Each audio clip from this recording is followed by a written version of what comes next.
မ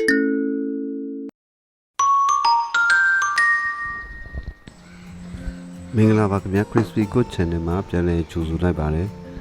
ဒီနေ့အတွက်မီနူတွေကတော့ကျွန်တော်အနက်ရတိုင်းနဲ့ပြည့်စုံတယ်ဝတ်သားကျုပ်ပေါင်း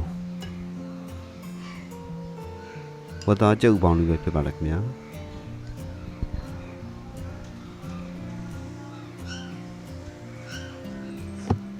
ဒီမီနူလေးမှာပါဝင်တဲ့ item လေးတွေကတော့ကျွန်တော်တို့ဝတ်သား3ထပ်သား15ချက်သားကျုပ်ကြက်အောင်ပြုတ်ထားတဲ့ကျုပ်က4လုံး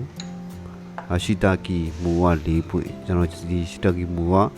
ဂျင်းလေးစိန်ထားတာပါဒီရှီတာကီမူကကျွန်တော်သုံးတဲ့အားတစ်သစိတ်ပေါ့နော်အကောင်ဒီရန်ကုန်မှာဆိုရင်တော့ဟိုမှာ CT Mat ဒီပါဒီမှာဝယ်လို့ရပါတယ်ရှီတာကီမူပြီးရင်ကျွန်တော်ဂျင်းတက်သုံးပါတယ်ကျက်သွန်ဖြူကတူပါတကြားအနေငယ်သုံးပါမယ်ပင်းငံမြကြီးအနောက်တစွန်းပါမယ်ပင်းငံမြကြီးအကြည်တစွန်းပါမယ်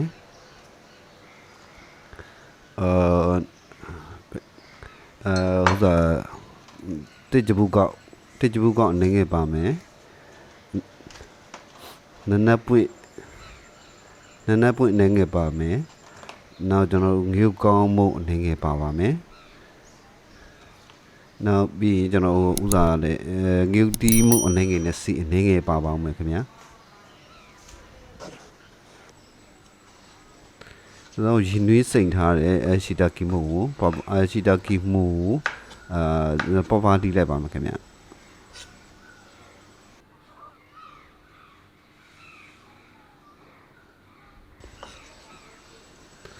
ပလီထားပါမယ်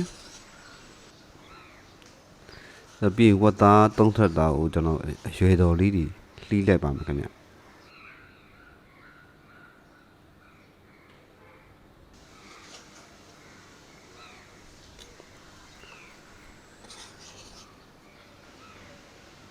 ကျွန်တော်ကွန်လှီးပြီးသားဝတ်သားကိုကျွန်တော်တို့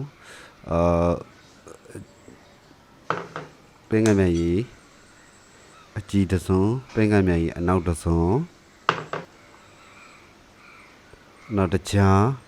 တဲ့ထမင်းစားစုံနဲ့တစွန်းပေါ့နော်တကြားတစွန်းတော့ငရုတ်ကောင်းပုံနင်းငယ်နောက်ငရုတ်တီးမုံနင်းငယ်ထည့်ပြီးတော့ကျွန်တော်မှုပြီးတော့နေပြီးတော့သူနှက်ထားလိုက်ပါမယ်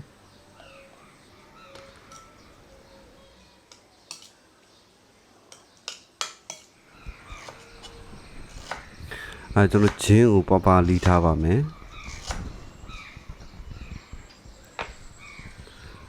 ပြီးရင်ကျွန်တော်နနက်ပွင့်အနေငယ်ထည့်ထားပါမယ်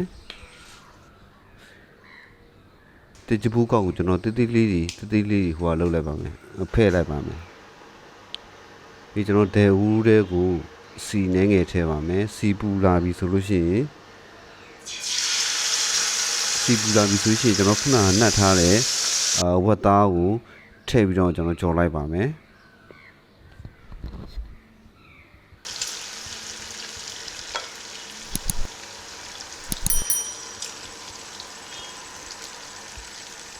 ဝတ်သားဒီအချိန်လေးဖြစ်လာပြီဆိုလို့ရှိရင်ခုနကကျွန်တော်လှီးထားတဲ့ဂျင်းဘက်ရဲ့ဥဒ္ဒါရဲ့ဒီကြိုးကောက်ဖဲ့ထားတဲ့ဟာရဲ့နောက်နနက်ပွင့်ရဲ့ကိုထည့်လိုက်ပါမယ်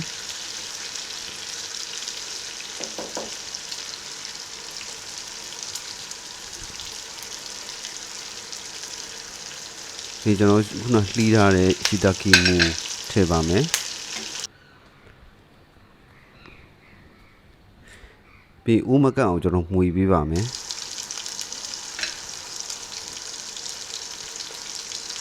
ဒီချင်းလေးရောက်ပြီဆိုရင်ကျွန်တော်တို့ခုနက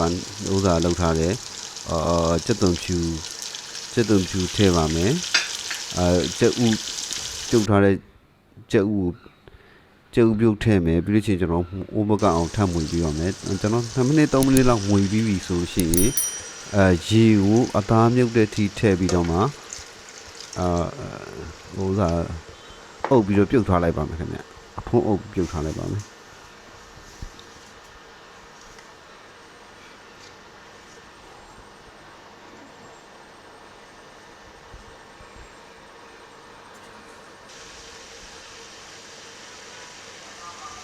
ကျွန်တော်9မိနစ်လောက်ပြုတ်ပြီးပြီဆိုရှင်ဒီဥစားဒီနေထားလေးဆိုလို့ရှိရင်ကျွန်တော်အသားကိုဝတ်သားရပြီဆိုရှင်ကျွန်တော်ချလို့ရပါပြီဝတ်သားချက်ပြီဆိုရှင်အရသာမြည်အပေါ့အငံလေးမြည်ပြီးတော့မှပေါင်းဆောင်လို့ရပါပြီခင်ဗျာ